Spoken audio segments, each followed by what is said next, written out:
Hey guys, so I got a quick video here. I'm not going to go into a whole lot of detail on because I've touched on the subject before. I just never had it happen on one of these motors.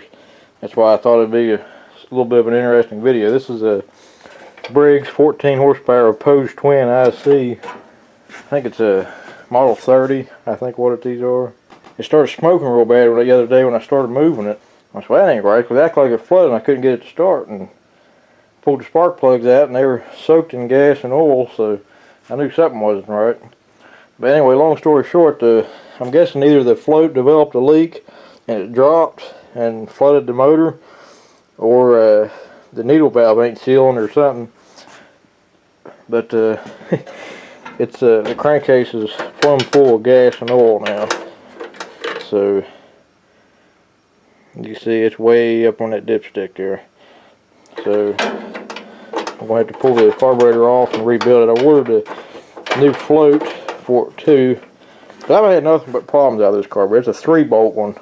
It's got the adjustment screw. I almost went with a new carburetor. I keep having one more. If I have one more problem with this carburetor, I'm going to change it out. But I think I'm going to do a complete rebuild on it.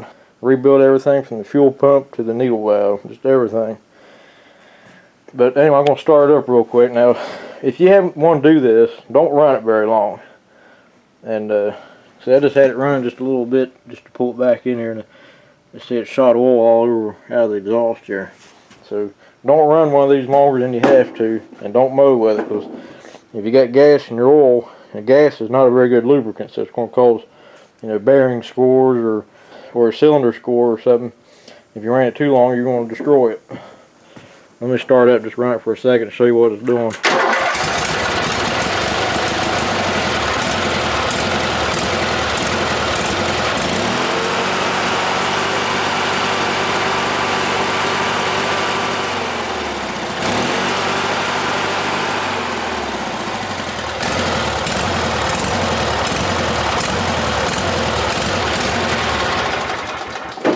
So yeah, you can get an idea of what it's doing there. So I got a fuel valve on here, and I'm gonna. Well, I had it off there anyway. So, like I said, it's not good when one's doing this.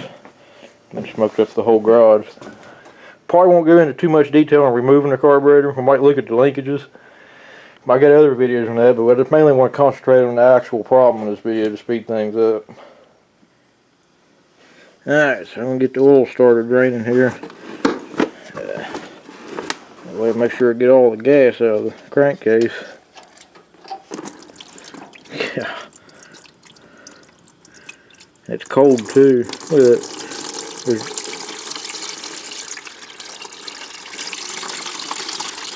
It seems like there's no oil at all there. I don't know what happened to do this.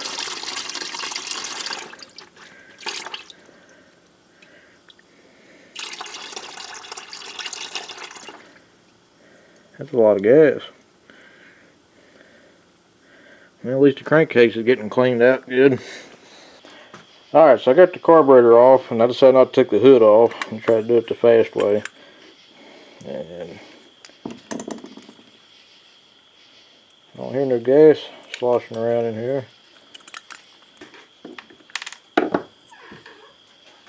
I was expecting a pinhole or something in the float and it'd be stuck, holding everything wide open, so that's not the problem. But while I got it apart, I already got a new float, so I'm going to go ahead and put it in there anyway.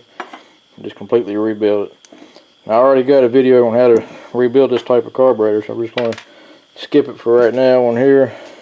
There's probably just something not sealing off or something why it did that, I would say. So I'm just going to do a complete rebuild on it and be done with it.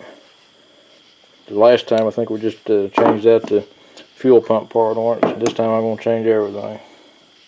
Alright, so I got the carburetor all apart, and I did find two problems. The clip came off of the needle valve. That was causing the needle valve not to work right. And the diaphragm apparently went together wrong last time I had it apart, and it pinched part of it there, so that was making the fuel pump not work, and that could have been causing fuel to overflow. So now I got a new kit here and got to put it back together. Alright guys, got the carburetor back on it, and just put fresh oil in it. I put cheaper oil in it for right now in case the same problem happens again. I'll be able to, won't be losing the good oil. So I'm going to turn the fuel on here.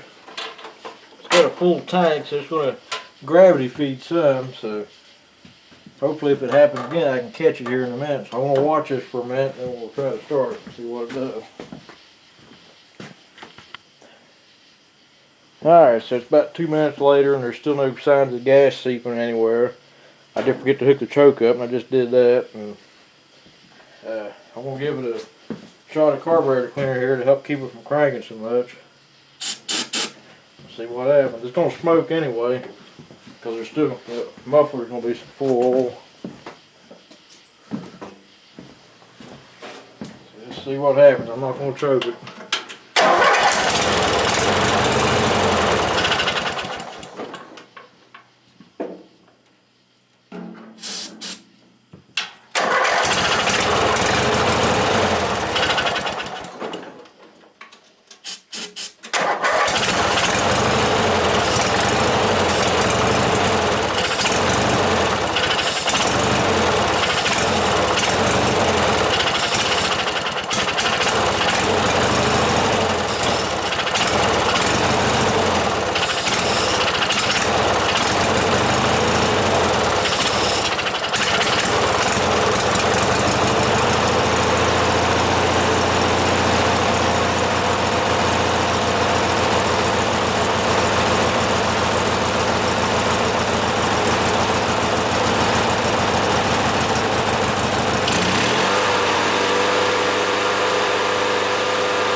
Well, I got it all back together. Now the smoke's cleared up.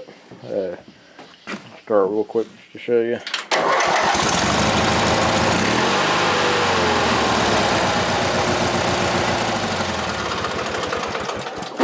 So that's taken care of. It took a while for that oil to burn out of the muffler. I thought I was going to have to clean the spark plugs again, but I think they're alright. They're pretty new anyway. But to sum it up, I know I didn't go into a whole lot of detail on this, but it's more just talking about this problem. I thought for sure there's going to be a hole in the float somewhere, because if you move the float and you can hear gas, that's what the problem is. The best thing to do then is just either replace it or let it sit out in the sun or something until all the gas evaporates. Figure out where it's coming from first, then you can just solder it if it ain't too bad. You don't want to get a whole bunch of solder on it, or you're going to make it sink down and not work. But the main problem was that clip came off the needle valve. Never had that happen before, but it caused the needle valve not to seal right. That and the combination of that diaphragm was the main problem.